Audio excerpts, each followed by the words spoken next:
Good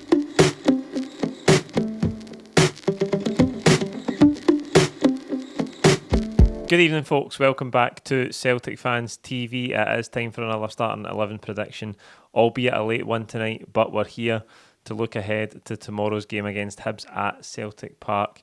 First of all, though, before we talk about tomorrow's game, we need to talk about the Derby ticket allocations. News today that there'll be no away fans in the game at Celtic Park on April the 8th, and then none at the final fixture at Ibrox after the split. Obviously, that might not be surprising because I don't think the 700 setup has been good for the game, good for the away supporters, and that's very much Celtic's stance on it, the safety of the supporters and the experience for the 700 travelling Celtic support that go to these games at Ibrox is just far below the standard that it should be. Celtic are pushing and trying to get back to something close to what the original setup used to be. 7,000, 7,500 away allocation in these derby matches. That was something I think that added a lot of vibrance, atmosphere, edge to these games. I think there's a lot of Scottish football in terms of the product that has been downgraded, diluted, lost a wee bit. We hear all the time people criticising the standard of the game here in this country, and we hear a lot of people talking about the financial disparity between Celtic and the rest of the league, even Rangers in the rest of the league as well. We hear it all the time, but people don't talk about some of the good things that this fixture brings, and I think the away allocation being 7,500, the way it used to be, was a big selling point for this fixture. I think 700 was a poor representation of that. I think it was a downgrade. I think 0, albeit the game at Celtic Park last February, the night game with 0 away supporters, was absolutely fantastic. I don't think going forward, long term, that's really a good setup either. I don't think that's sustainable. I don't think that sells the fixture to be the sort of intense rivalry which it is. And I don't think to the rest of the world, looking at a derby game, it paints a great picture really to have 0 away support in either ground. As I say, Celtic very keen to point out that they are pushing to get back to a proper allocation, if you like. I don't think Rangers want to do that. It's clear the messages they're putting out from their board through their media channels as one of absolute rejection of going back to the way it used to be. I think that would be an embarrassing climb down for Rangers and the Rangers board. The only thing possibly more embarrassing than cutting the allocation because they couldn't cope with 7,500 fans celebrating every time we beat them at Ibrox. The only thing more embarrassing than that would be to climb down on it and revert back to the old setup. So I don't think there's any chance of that happening. We'll see what happens in discussions between the clubs going forward, but it's decided that the rest of this season there'll be no away supporters in either derby, and I think that's poor. As I say, I think it reflects poorly on the fixture and poorly on the product of Scottish football, but there you go, we are where we are ever since 2018 when Rangers decided to cut the allocation. This seems like it's been bubbling in the background. COVID probably put it off for a wee bit longer, but there's no doubt that 700 Celtic fans aren't really safe at Ibrox. We've seen it the last time we went there. When somebody's head was split by a glass bottle, they're so exposed in the corner there with opposition fans above them, around them. I don't think it's safe. I agree that it's not a great experience to be stuck in a car park 2 hours before the game, 2 hours after it. And as I say, it's just not a good reflection of the fixture. But anyway, we'll get to the game tomorrow. Hibs at Celtic Park. We've scored 10 goals in the last 2 games against Hibs, but they have picked up a bit of form recently.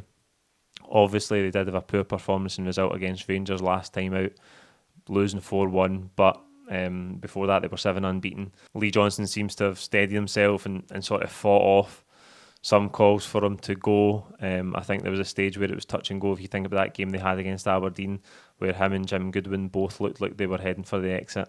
They obviously won that game 6-0 and they sort of kicked on from there. and they're on a much firmer footing now. They're 4th in the table. I think it's 5 points behind their rivals Hearts, so they have picked up a bit of form. Some injury problems though for them. I think McGeady's out again. We'll see the sort of lineup they come to Celtic Park with tomorrow. I know Rocky Bashiri's injured, so it might be a slightly different looking Hibs team to the one we last faced at Easter Road when we won 4-0 in December. For Celtic, we come into this one off the back of that 3-0 victory against Hearts last week in the Scottish Cup. A brilliant performance from start to finish. We were in top gear from minute one. Really dominant performance, and I expect us to carry that on tomorrow. We come into it having a full week to prepare. We had 3 big games last week, navigated them all, 3 victories. We've had a full training week this week, so I expect the team to be really strong, and if we can maintain this level of performance we've been shown all season, I have no doubt we can get the victory we need. We'll get to the team and we'll start in goals as we always do with Joe Hart. I think the back 4 will remain unchanged. I thought Alistair Johnston was brilliant last weekend at Tynecastle. I think he suits that game. That away fixture is always intense, there's always physical battles to be had. I think he relishes that side of the game. I think his attitude's been absolutely immaculate since he arrived at the club, and he's another one of these players that Ange has brought whose personality seems to fit right in with the mould of the squad. He's been brilliant since he's come into the team. Carter Vickers and Starfelt obviously came off at half time last week. Ange confirming today that he is fine, and if that's the case I expect him to start. Those two still undefeated when starting together in the league. Greg Taylor will play at left back, not in the Scotland squad this week. Maybe a bit surprising on the face of it. I think there might be a little injury bubbling under the surface for Greg Taylor, maybe something that's getting managed and maybe they'll look at the end of the season, because when Ange gave his answer today he said all we can do is present the national teams with the information about the fitness of the players, about the sort of condition they're in, and then they make the decision about whether to call them up or not. I think that might be a slight nod to the fact that Greg Taylor is not absolutely 100% in top shape. There's maybe a wee niggling injury there, but he did say that he would play tomorrow, so I'm putting him in. I think it might, if that is the case, and I know I'm just speculating, if it is the case that Taylor's got a wee niggling injury, we might see Bernabe a couple of times in the run-in, but I think if Taylor's fit and able to start, he's got to do that because he's been excellent all season. In midfield, it'll be Callum McGregor, Rio Hatate in front of him, and Matt O'Reilly. Ange confirming today that Aaron Moy had been a bit sore in the last week or two, and they just don't want to risk him for this game tomorrow. We've got the break coming up with the internationals, so Moy will sit out tomorrow. I expect Matt O'Reilly to take his place. Good opportunity for O'Reilly. Moy excellent last week again, getting on the score sheet again. I've been so impressed by the number of goals we're getting from central midfield in recent months. I feel like that's something the team have really improved on this season. Numerous players in double figures, and the goals Aaron Moy has added following the World Cup have been absolutely brilliant. So it's a good opportunity for Matt O'Reilly to come in and show that he can replicate those levels and hopefully get on the score sheet himself. I think it will be Jota on the right hand side. I think it will be Dyson Maeda, who Ange confirmed today is also fit, on the left, and the top scorer Kyogo Furuhashi through the middle. Interesting to read before this game that Kyogo, he's obviously the first player to score 20 in the league for us since Odsonne Edouard, but also he's the first player to have an equal split of 20 goals, 10 at home, 10 away in the league since Scott Sinclair in that invincible 2016-2017 season. That shows you that he's the man for all occasions. I think some people had reservations about him early this season, even a third or a quarter of the way through this season. There was some question marks about him in terms of, well, he's never scored against Rangers. There was even some ridiculous shouts that he doesn't do it in big games, but I think that spread of goals, the number of big goals he scored recently, last week at Tynecastle, the 2 goals in the cup final, the equaliser at Ibrox, he's a man for the big occasion, but 10 goals at home and 10 goals away shows you that he can play against all forms of opposition in this country, whether it's at home or away.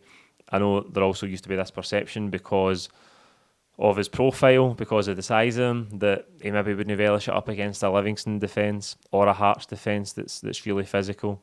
But he's shown that he can cut it in this league regardless of who the opposition is.